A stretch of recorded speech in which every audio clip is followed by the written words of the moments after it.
¿Qué pasaría si te dijera que la herramienta más poderosa para obligar al universo a darte una solución financiera no es una afirmación ni una visualización, sino un silencio atronador? Existe un secreto, un código de operación de la mente que Florence Scovel Shinn solo revelaba a sus estudiantes más desesperados. Aquellos que, como Ricardo, sentían que su mente se había convertido en una prisión de ruido incesante, un torbellino de cálculos de deudas y miedos catastróficos que bloqueaba toda ayuda divina. Lo que estás a punto de descubrir no es simplemente pensamiento positivo, es una ley mecánica del universo, tan real como la gravedad. Aprenderás a crear un vacío intencional en tu conciencia, un punto de quietud tan potente que la mente infinita se ve obligada a llenarlo con la respuesta perfecta, la solución que tu mente racional es incapaz de concebir. Esta es la historia de cómo un hombre al borde del colapso usó el decreto del silencio para forzar la mano del universo y recibir un milagro financiero en cuestión de días. Si estás listo para descubrir el secreto que cambió su vida, asegúrate de suscribirte y activar las notificaciones, porque lo que estás a punto de aprender puede transformar tu realidad. Estás a punto de recibir la llave que silencia el caos para que puedas escuchar la respuesta divina. En los próximos 7 días, la mente infinita te entregará una idea, una sincronía o una solución tan clara y directa que parecerá un milagro. Si sientes en tu corazón que este es el mensaje que estabas esperando, demuestra tu fe y activa la ley de la circulación. Puedes hacerlo apoyando este canal con un super gracias. Cada contribución es una semilla de abundancia que plantas, declarando que estás listo para recibir. Gracias por ser parte de esta misión. Ahora, acompáñame en la increíble historia de Ricardo. Ricardo no era un hombre de grandes vicios ni de malas intenciones. Era, en esencia, un buen hombre atrapado en la peor de las prisiones, su propia mente. Cada mañana, antes incluso de que la luz del sol se filtrara por su ventana, la batalla comenzaba. Un ejército de pensamientos ansiosos asaltaba su conciencia, recordándole cada factura vencida, cada obligación incumplida y cada posible desastre que acechaba en el horizonte. No había paz en su interior. El silencio era un lujo que ya no recordaba.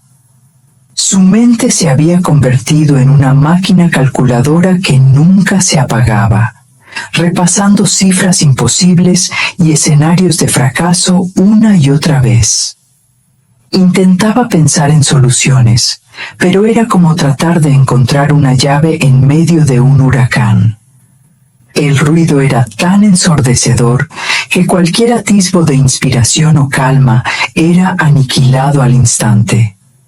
Se sentía a la deriva en un océano de pánico, y su propia mente era la tormenta. Sus amigos le daban consejos prácticos. Haz un presupuesto, busca otro trabajo, reduce gastos. Pero no entendían que el problema ya no era meramente financiero. Se había convertido en una crisis espiritual, una guerra de desgaste contra una fuerza invisible que residía dentro de él y que le robaba la capacidad de actuar. Ricardo se había convertido en un espectador pasivo de su propio colapso. Sabía que debía hacer algo, pero el motor de su voluntad estaba ahogado por el incesante parloteo del miedo. Estaba prisionero, y el carcelero era el eco de sus propios pensamientos. El ruido en su mente tenía una banda sonora muy específica. El sonido de las deudas acumulándose. No era una ansiedad abstracta. Era una presión tangible que se manifestaba en el mundo físico. Se materializaba en el timbre del teléfono, que él ya no contestaba, asumiendo que siempre era un cobrador al otro lado de la línea.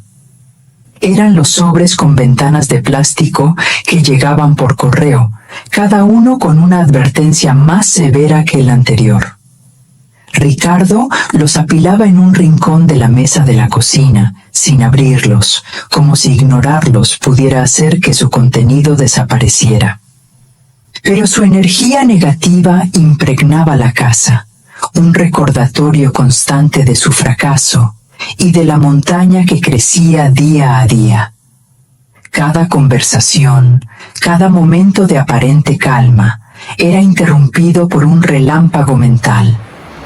Un pensamiento fugaz sobre el alquiler, el pago del coche o el dinero que le debía a un familiar. Estos pensamientos eran como acreedores invisibles que lo perseguían sin descanso, asegurándose de que nunca encontrara un refugio real, ni siquiera en sus propios sueños. La deuda ya no era solo un número en un papel. Se había convertido en una entidad, un monstruo que se alimentaba de su paz y de su energía vital. Había consumido su presente y ahora amenazaba con devorar por completo su futuro, dejándolo sin esperanza y sin un camino visible hacia la salida. En sus momentos de mayor lucidez, Ricardo intentaba luchar. Recurría a las herramientas espirituales que conocía. Se sentaba en silencio, o al menos lo intentaba, y trataba de rezar. Pedía una señal, una solución, una intervención divina que lo sacara del pozo en el que se encontraba. Pero sus oraciones se sentían vacías, huecas. Las palabras salían de su boca, pero su mente y su corazón estaban en otro lugar, secuestrados por el pánico. Decía, confío en que todo se resolverá. Pero cada célula de su cuerpo gritaba, estoy condenado. Esta disonancia creaba una barrera invisible que, él sentía, impedía que sus plegarias llegaran a su destino.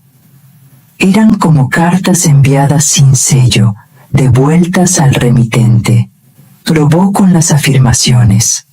Se paraba frente al espejo, mirando sus ojos cansados y ojerosos, y repetía, soy abundante, soy próspero, el dinero viene a mí fácilmente. Pero la voz de la duda, fuerte y sarcástica, se reía en el fondo de su mente, recordándole el saldo negativo de su cuenta bancaria. Las afirmaciones se sentían como una mentira, una capa de pintura fresca sobre madera podrida. Su fe, que una vez fue una fuente de consuelo, ahora se sentía como una herramienta rota. No entendía por qué su esfuerzo espiritual no daba frutos. No sabía que estaba tratando de plantar una semilla de abundancia en un terreno envenenado por el miedo y la ansiedad. El ruido mental estaba saboteando cada intento de conexión con un poder superior. Una tarde, mientras revolvía una vieja caja de libros que perteneció a su abuela, buscando algo que vender por un poco de dinero, su mano se posó sobre un pequeño libro de tapa desgastada. El título parecía casi una burla a su situación actual. El juego de la vida y cómo jugarlo. El nombre de la autora, Florence Scovel Shinn, le sonaba vagamente familiar. Recordó a su abuela mencionándola, hablando de una mujer que enseñaba que la vida no era una lucha, sino un juego con reglas espirituales precisas. En ese momento, la idea le pareció simple, casi infantil. Pero ahora, con todas las demás puertas cerradas y habiendo agotado todas las estrategias convencionales, la desesperación lo hizo abrirlo. Hojeó sus páginas amarillentas y las palabras de Florence parecieron saltar hacia él. No hablaban de presupuestos ni de planes de negocio. Hablaban del poder de la palabra hablada, de la imaginación como las tijeras de la mente y de una ley inmutable de causa y efecto que operaba más allá del plano visible. Por primera vez en meses, algo diferente al miedo capturó su atención. No era la falsa positividad que había intentado forzar. Era algo más profundo. Una sensación de que existía una sala de máquinas detrás del escenario de la vida, y que si aprendía a manejar las palancas correctas, podría cambiar el decorado por completo. Esa noche, con el libro de Florence en sus manos, Ricardo experimentó su punto más bajo. Las enseñanzas eran inspiradoras, sí, pero la tormenta en su mente era más fuerte que nunca. Era como si el ejército de pensamientos negativos, al sentir una nueva amenaza de esperanza, hubiera redoblado su ataque para mantener el control de su conciencia. Leyó sobre la fe, sobre la intuición, sobre la ley de la no resistencia. Intelectualmente, comprendía los conceptos. Podía ver la lógica en ellos. Sin embargo, el abismo entre entender una idea y sentirla como una verdad en su corazón parecía insalvable. El ruido era demasiado fuerte, la ansiedad demasiado arraigada, el hábito del pánico demasiado poderoso. Se sentó en el borde de su cama, con la cabeza entre las manos, sintiendo una profunda y absoluta impotencia. Le susurró al universo, a Dios, a cualquier fuerza que pudiera estar escuchando: no puedo hacer esto. Mi mente no me obedece. He leído la verdad, pero no puedo aplicarla. Necesito algo más. Necesito una herramienta, no solo una teoría. Necesito una orden que mi mente no pueda ignorar. Fue en ese momento de rendición total, de admitir su completa incapacidad para calmar la tormenta por sí mismo, que se creó la apertura. Era la noche más oscura de su alma, el punto de quiebre donde el viejo yo debía morir para que algo nuevo pudiera nacer. Sin saberlo, su súplica desesperada estaba a punto de ser respondida en las siguientes páginas que leería. Con los ojos cansados y el espíritu rendido, Ricardo pasó una página más, sin esperar nada, y entonces la encontró. Era una sección corta, casi oculta entre capítulos sobre la prosperidad y el amor, pero sus palabras brillaron con la intensidad de un faro en la niebla. El narrador, a través de la pluma de Florence, explicaba que en los momentos de extremo pánico, cuando la mente se niega a ser calmada, existe una orden suprema. Florence enseñaba que cuando el ruido mental es tan abrumador que las afirmaciones y las oraciones rebotan sin efecto, el acto más poderoso no es añadir otra palabra, sino imponer una ausencia de ellas. Se trataba de un método contraintuitivo, una técnica radical para momentos de crisis. La idea resonó en lo más profundo de Ricardo porque atacaba directamente la raíz de su tormento, el ruido incesante. No se le pedía que pensara en algo positivo, que era lo que le resultaba imposible. Se le pedía que hiciera algo que, aunque difícil, era simple, que ordenara a su mente detenerse por completo. Era una declaración de autoridad, un acto de reclamar el trono de su propia conciencia que había sido usurpado por el miedo y la ansiedad. Este era el conocimiento que su alma había suplicado. No era una filosofía pasiva, sino una herramienta de poder activo. El texto lo llamaba el decreto del silencio, un nombre que implicaba no una petición, sino un mandato innegociable. Por primera vez, Ricardo sintió que tenía en sus manos no solo un libro, sino un arma para su guerra interior.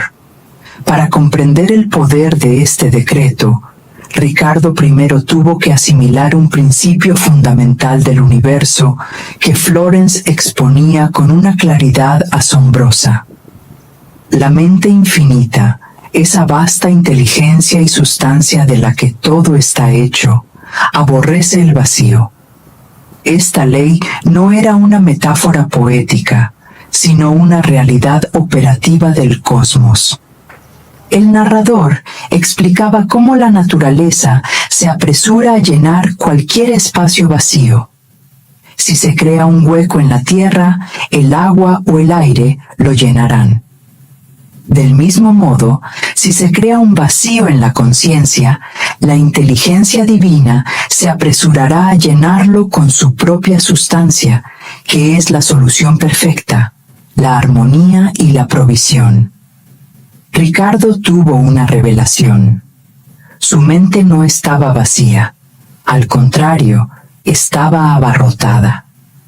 Estaba llena hasta el borde de pensamientos de miedo, planes de contingencia fallidos, imágenes de desastre y conversaciones imaginarias con sus acreedores. No había el más mínimo espacio para que una idea divina, una inspiración o una solución pudiera entrar. Estaba bloqueando la ayuda que tanto pedía. El decreto del silencio, entonces, no era un acto de negación, sino un acto de creación deliberada. Su propósito era generar ese vacío sagrado, expulsar por la fuerza el parloteo del ego y el miedo para crear un espacio limpio y magnético que atrajera, por ley universal, la respuesta perfecta que la mente infinita ya tenía preparada para él. Florence profundizaba aún más, presentando esta enseñanza no como una simple creencia, sino como una forma de física espiritual. Cada pensamiento, cada emoción, emite una vibración, una frecuencia que es enviada al universo. Y por la ley de la atracción, esa frecuencia solo puede atraer de vuelta circunstancias que resuenen en la misma sintonía. Ricardo comprendió que su estado mental constante era una emisión de vibraciones caóticas y de baja frecuencia. El pánico, la ansiedad y la desesperación eran una señal de radio ruidosa y distorsionada que solo podía atraer más razones para entrar en pánico. Intentar insertar una afirmación de abundancia en medio de esa tormenta vibratoria era como gritar una palabra de amor en medio de una batalla ensordecedora. El silencio intencional, enseñaba Florence, era el acto de cortar de raíz esa transmisión negativa. No era una ausencia de sonido, sino un cese total de la vibración del problema. Al imponer el silencio, Ricardo estaría creando una pausa, un punto cero en su campo energético. Un momento de quietud neutral que interrumpiría el ciclo de atracción de la negatividad. En esa quietud, en ese vacío vibratorio, se creaba la oportunidad para que una frecuencia más alta pudiera establecerse. La frecuencia de la paz, del orden divino y de la solución perfecta. El decreto del silencio era, por tanto, una herramienta de recalibración energética, un método para forzar un cambio de la frecuencia del problema a la frecuencia de la respuesta divina. Lo que más impactó a Ricardo fue la naturaleza práctica y directa de las instrucciones de Florence. No había lugar para la ambigüedad. Ella entendía la mentalidad de una persona en crisis, y sabía que necesitaba pasos claros y definidos, no conceptos abstractos.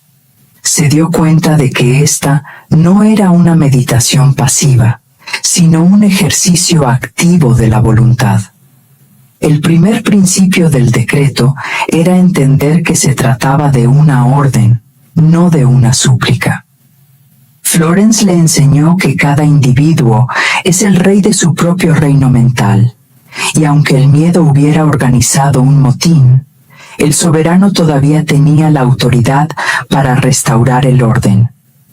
El acto mismo de decidir emitir el decreto era el primer paso para reclamar ese poder inherente. Florence instruía que el momento ideal para aplicar esta técnica era precisamente cuando la tormenta mental era más violenta. No se trataba de esperar a sentirse un poco mejor. Se trataba de enfrentar el huracán de frente, de entrar en el ojo de la tormenta y hablarle directamente. La instrucción era encontrar un lugar donde pudiera estar solo, sentarse con la espalda recta para encarnar una postura de autoridad y prepararse para el mandato. El método constaba de 2 fases distintas, pero conectadas, que debían ejecutarse en secuencia. La primera era una declaración verbal de rendición del problema a la inteligencia superior. La segunda era la orden directa y contundente de silencio a la mente consciente e inquisitiva. Ricardo se preparó, sintiendo que estaba a punto de realizar el acto más importante de su vida. El primer paso, según leyó Ricardo, era una paradoja que contenía una profunda sabiduría.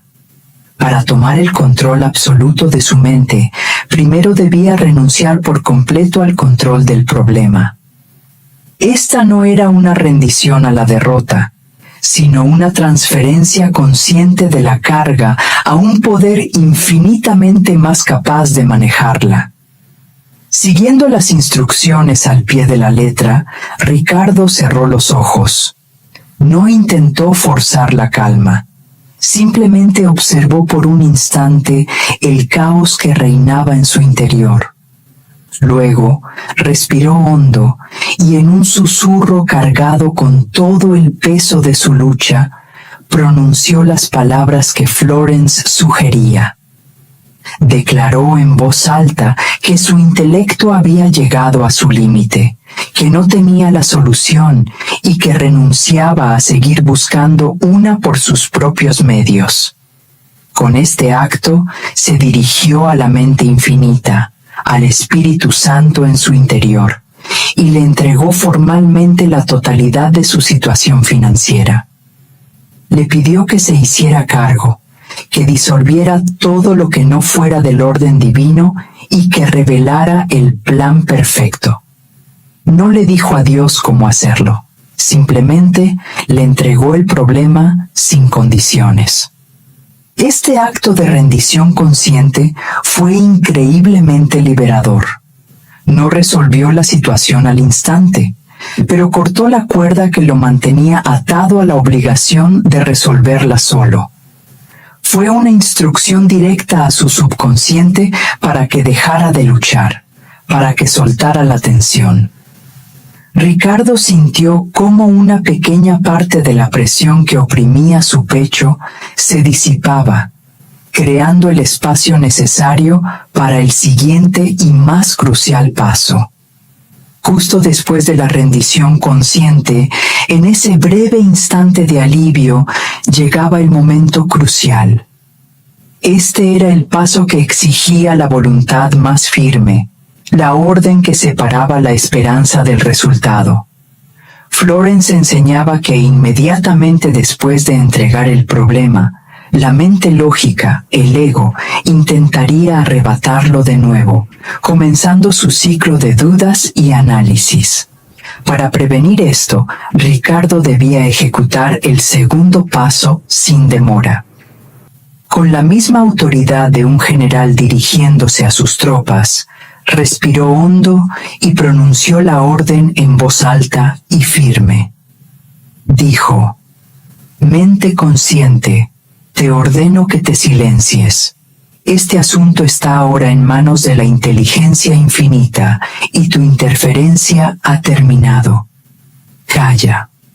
Fue un momento de una intensidad sobrecogedora.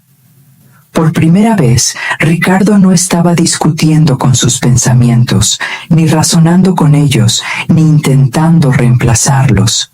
Les estaba dando una orden directa y sin apelación.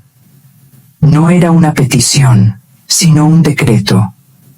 Un ejercicio puro de su autoridad espiritual sobre el reino de su propia mente, la cual se había convertido en una tierra sin ley. La instrucción de Florence era mantener ese estado de silencio vigilante. Cada vez que un pensamiento relacionado con el problema intentara surgir, Ricardo no debía engancharse a él. Simplemente debía reconocerlo como un acto de insubordinación de un soldado indisciplinado y con calma pero con firmeza repetir internamente la orden: silencio. Este era el verdadero campo de batalla. En el momento en que Ricardo pronunció la orden, el universo pareció contener la respiración. Por un segundo, hubo una quietud casi milagrosa, como si la mente, sorprendida por tal demostración de autoridad, hubiera obedecido. Pero fue solo una tregua momentánea. La batalla real acababa de comenzar, y el enemigo era el hábito arraigado de su propio pensamiento. Casi de inmediato, un pensamiento se deslizó en su conciencia. ¿Y si esto no funciona? Era la voz del cinismo, el general del ejército del miedo. Siguiendo la disciplina aprendida, Ricardo no luchó contra él. Simplemente lo observó, y como un guardia en la puerta de un palacio, le negó la entrada con la orden interna. Silencio. El pensamiento se disipó. Momentos después, vino otro, más astuto. De acuerdo, estoy en silencio. ¿Ahora qué? ¿Cuánto tiempo debo esperar? Era la voz de la impaciencia, buscando socavar la confianza en el proceso. Una vez más, la respuesta de Ricardo fue la misma orden, precisa y cortante como una espada. Silencio. No se permitía entrar en el debate. Su único trabajo era mantener la puerta cerrada. El asalto continuó. Pensamientos sobre facturas específicas, imágenes de rostros decepcionados, recuerdos de fracasos pasados. Cada uno intentaba reclamar su atención y arrastrarlo de nuevo a la tormenta. Pero Ricardo, aferrado a las enseñanzas de Florence como a un salvavidas, se mantuvo firme en su puesto. No era el guardián de la solución, era el guardián del silencio. Después de lo que parecieron horas, aunque solo habían sido unos 15 minutos, una duda más profunda y sutil comenzó a emerger. Era la duda sobre la eficacia del propio método. Ricardo se preguntó: ¿realmente estoy haciendo algo útil? Estoy aquí sentado, en silencio, mientras el mundo real sigue ahí fuera con sus problemas y sus plazos. Esta era la trampa definitiva del ego, el intento de hacerle creer que la inacción externa era sinónimo de pasividad. Su mente, adicta a la preocupación y a resolver problemas, interpretaba esta quietud como una irresponsabilidad. Le susurraba que estaba perdiendo un tiempo precioso que debería estar utilizando para hacer algo, para llamar a alguien, para mover papeles, para preocuparse de forma productiva. Fue entonces cuando recordó otra de las lecciones de Florence. El trabajo más importante y poderoso es siempre el trabajo interior. La realidad externa es solo un reflejo del estado de la conciencia. Al mantener el silencio, Ricardo no estaba evitando el problema. sino que estaba operando sobre él en el único nivel donde un cambio real y duradero era posible: el nivel causal, el nivel de la vibración y la creencia. Con esta renovada convicción, fortaleció su resolución. Entendió que al silenciar su mente, estaba realizando la acción más poderosa de todas. Estaba permitiendo que una inteligencia infinitamente superior a la suya reorganizara las piezas del rompecabezas de su vida. Su única tarea era no interferir. Y así, a la duda insidiosa, le respondió con una renovada y firme orden de silencio. Ricardo continuó con su vigilia silenciosa. No sabía cuánto tiempo había pasado. El asalto de pensamientos comenzó a perder su intensidad. Los ataques se volvieron más esporádicos, menos urgentes. Eran como las últimas olas de una tormenta que comienza a amainar. La resistencia de su mente, el hábito de décadas de preocupación, estaba empezando a cansarse. Y entonces ocurrió. No fue un estallido de luz ni una voz audible. Fue un cambio sutil pero inconfundible.